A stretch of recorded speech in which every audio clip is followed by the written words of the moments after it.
Bonjour, bienvenue dans cette nouvelle session du Parlement européen à Strasbourg, ville qui a été fortement perturbée ces derniers jours par un quadrillage policier et militaire qui devait sa présence à la venue d'Emmanuel Macron, président de la République française, qui nous a hier fait l'honneur d'un discours attendu.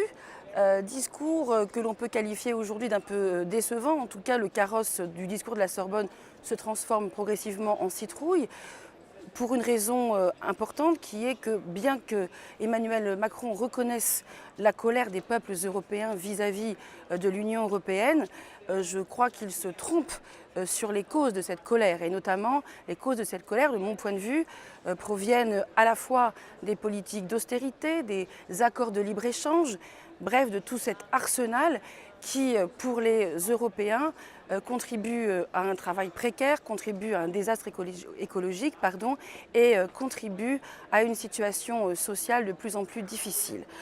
Bref, pas d'analyse sur cette colère et évidemment, les propositions qu'il fait ne font que continuer les causes de cette colère. Et notamment, je voudrais prendre un exemple très concret, celui des ressources propres.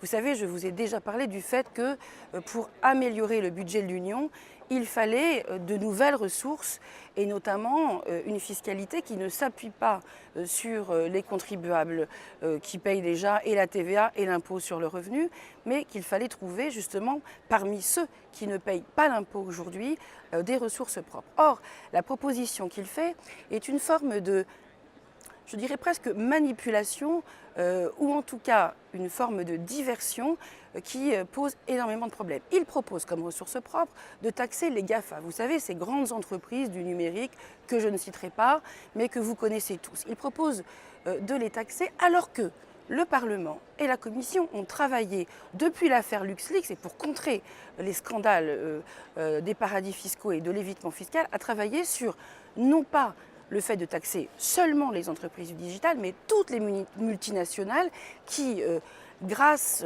à des cohortes de juristes, payent quasiment pas d'impôts. Et la proposition d'Emmanuel Macron sur le digital, évidemment, restreindrait cette imposition d'une part à un très petit groupe d'entreprises. Toutes les autres seraient en quelque sorte blanchies dans leur évitement fiscal et d'autre part, évidemment, ils ne pourraient pas y mettre les mêmes taux. Donc on a vraiment une manœuvre de diversion qu'il faut absolument contrer. Deuxième débat qui a secoué les rangs du Parlement cette semaine, vous en avez sans doute entendu parler, l'affaire Selmayr. Alors qui est M. Selmayr?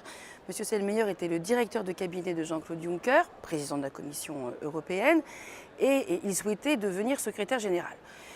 Cependant, pour parvenir à cette promotion, il y avait des procédures, il y avait des règles à respecter qui n'ont pas été respectées par M. Selmayr. Et donc, normalement, il aurait dû démissionner. Le Parlement avait l'occasion aujourd'hui, alors que nous votions ce qu'on appelle la décharge, c'est-à-dire en quelque sorte le blanc-seing donné par le Parlement aux dépenses de la Commission. Nous avions à travers cette décharge, la possibilité de sanctionner le manque de respect du droit, le manque de respect des procédures, d'autant que dans les traités, la Commission est celle qui, parmi les institutions, est chargée de faire respecter les traités et de faire respecter les règles de droit. Malheureusement, ça n'a pas été fait. Personnellement, j'ai voté pour sanctionner pour la démission de M. Selmayr, mais nous étions minoritaires, nous ne sommes pas parvenus à obtenir cette démission. M. Selmayr sera donc secrétaire général de la Commission. C'est tout à fait dommage, tout ça parce que pour certains groupes, et notamment les groupes les plus importants, il y avait une menace de la part du président de la Commission, M. Juncker, de dire « si jamais M. Selmayr est démissionné, alors moi-même je démissionnerai ». Oui, et alors, chacun prend ses responsabilités. Personnellement, ça ne m'aurait pas choqué que M. Juncker démissionne. À très bientôt pour la session du mois de mai. Au revoir.